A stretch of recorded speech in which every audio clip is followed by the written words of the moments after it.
Good morning, friends, and welcome to the pre-market view. We have seen weakness across global markets on the back of weak economic data points coming out from US as well as from China. The US job data surprised negatively with an increase of only about 1,19,000 versus the expectations of about almost 1,45,000.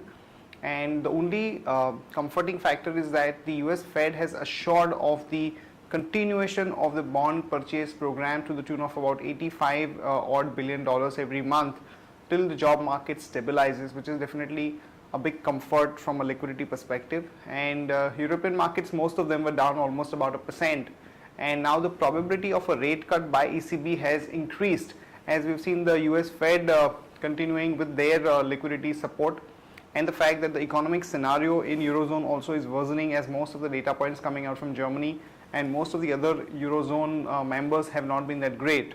So this will be known to us over the next probably couple of days. And when we look at the Asian markets today morning, most of the markets are down about 0.5%, and the PMI manufacturing data that came out from China was slightly weaker than expectations. And in terms of flows, friends, FIs were net buyers in the cash market to the tune of about 748 crore.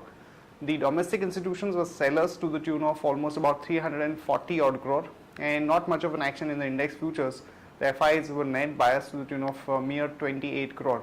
Friends, we have also seen a sell-off, a second round of sell-off in fact, in most of the commodities. The Brent crude was down almost about 3% below $100 mark after the data from the US inventory side showing that the inventory levels are at a record high. Also, we have seen the sell-off in both gold and silver of about 2 to 3% because of the way most of the data points have been coming out. And on that note, let me invite Sadhana to take us through important F&O cues, data and strategies that we can have in the F&O markets. Good morning, friends. Let's have a view on derivatives. On Tuesday, the benchmark indices ended higher, led by the strong upmove in FMCG stock HUL, stake hike by its parent company. Along with Lok Sabha passed the finance bill for the fiscal year 2013 and 14. And in this period, we have seen that around 4 lakh shares were added in open interest, and Nifty futures have turned into a discount of 1.2 points from the premium of 14 levels. So we have seen that short positions were built up with every rise in the market. And PCR also stands at 1.08, which indicates put option has added around 38 lakh shares in open interest, whereas call option has added only 18 lakh shares in open interest, which we can see in the strikes of 5,800 followed by 5,700 put option. And call option activity is widespread from the level of 5,800 to 6,200. And IV is also increased by 50 to 100 basis points. So we may see momentum continuing in the market with the on intraday basis, with the levels of 5970 on intraday basis and 5950 on closing basis. From intraday perspective, one can go long on Havells with a stop loss of 644.80, and one can go short on McLeod Russell with a stop loss of 319.50. Thank you. Here are the important news and events that we are tracking today. First of all, Bharti Airtel is likely to come out with numbers where the net profit expectation is about 765 crore.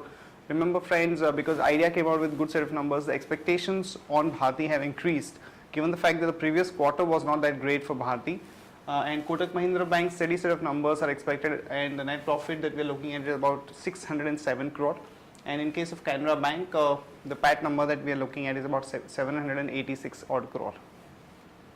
In case of Thomas Cook, they are going to be selling about 31.25 million shares, the promoters, within the price band of about 50.50 to about 53.5 per share. The issue opens on May 3rd. Auto numbers have not been that impressive for the month of April. Maruti has reported a 3.1% decline in the total sales to about 97,302 units, and Mahindra also reported a flat kind of a growth at about 1.76%. Though their tractor sales have shown some improvement, the automotive sales have remained quite flat, and Tata Motors reported a decline of almost about 15% in their vehicle sales in the domestic market. In case of Hero MotoCorp, they have reported a decline of about 9.51%, and the management has indicated that they may not be able to sustain 5 lakh kind of a vehicle sales from here on. So bit of a negative for Hero MotoCorp. And TVS Motors reported a decline of about 6.44%, in its vehicle sales in April at about 1,60,502 units.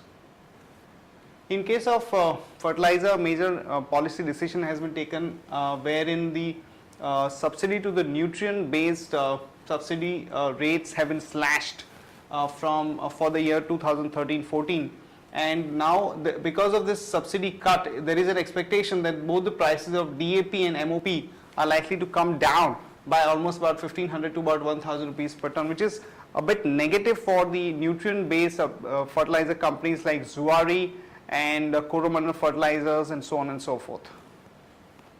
ONGC, some positive news, as we've seen the major discovery happening at KG-D6 deep offshore basin, and where the investment proposals have been approved to the tune of about 20 billion rupees. So one can go long on ONGC with a stop loss of 321 and a target of about 337 to about 342. Also friends, the fact that the crude prices have come down also will help ONGC.